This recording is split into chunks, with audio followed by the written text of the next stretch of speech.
ভ্যানওয়ালারে 100 টাকা দাও। কত টাকা? কথা কি কানে যায় না? টাকা দিতে বলতাছি, ভাড়া দাও। ভ্যানালা কি আমার আত্মীয় স্বজন লাগে না রক্তের কেউ? 20 টাকার ভাড়া আমি 100 টাকা দিমু? আত্মীয় স্বজন না, রক্তের কেউ না, ভাড়া 100 টাকা, এই জন্য 100 টাকা দিতে কইতাছি। অসম্ভব, আমি 100 টাকা দিতে পারবো না। শ্বশুর বাড়ির সামনে এসে সিন ক্রিয়েট করো না, 100 টাকা দিতে বলতাছি, 100 টাকা দিয়া দাও। ভ্যানালারে দরকার হলে ভ্যানের উপরে বসায় যে জায়গা থেকে আসছি না ওই জায়গায় চালাই নিয়ে যাবো, তারপর আমি 100 টাকা দিতে পারবো না। 20 টাকার ভাড়া। আমার আব্বার মান সম্মান কিচ্ছু রাখলো না।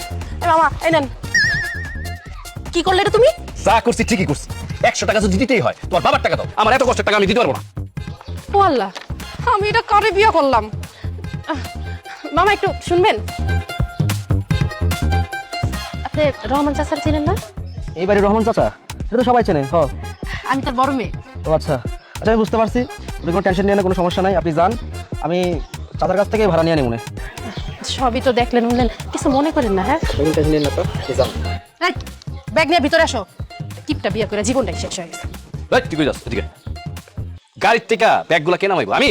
হ্যাঁ, ধরো মিয়া, কিপটা ধরো, কিপটা। আপনি ভাড়া দেন না, আমি আপনার ব্যাগ না মামু। যান, ব্যাগ নিয়ে যান, যান। দুলাভাই আইছে, দুলাভাই।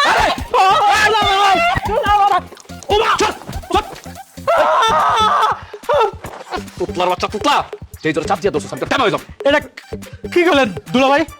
সারা দুলাভাইয়ের লগে যদি কোলাকুলি না হয় তাহলে কি সম্পর্ক গভীর হয় নাকি? এই তোমার এই ছোট ভাই যে তোতলা, এটা ডাক্তার দেখাতে পারে না, এটা কথা তো কিচ্ছু বুঝি না আমি। আরে দুলাভাই, আপনি আসছেন কত ব্যাগ করে আসছেন? আমি ভালো আছি, আমি ভালো আছি। তুমি আগে তুমি কি বিড়ি খাইছো? হ্যাঁ, তোর শরীর এত বাজে গন্ধ কেন? সব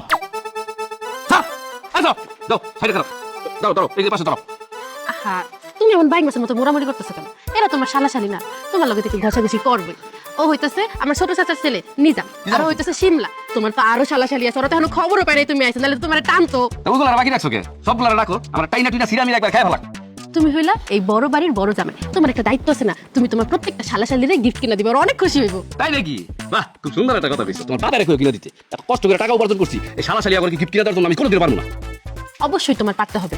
কি এই কিপটামি করার স্বভাবটাকে ছাড়বা না? বুকের ভিতর কি আবার ভূমিকম্প উঠে গেছে তোমার? হ্যাঁ, উঠতেও পারে। তুমি যা শুরু করছো, আস্তে আস্তে খরচ, এত খরচ আমি কেমন করবো? আমাকে টাকা পয়সা আছে নাকি এত? দুলাভাই খরচ তো করবেন আমগো পিছনে, আমার একটা সবুজ কালার প্যান্ট কিনে দেবেন। আচ্ছা, আম্মা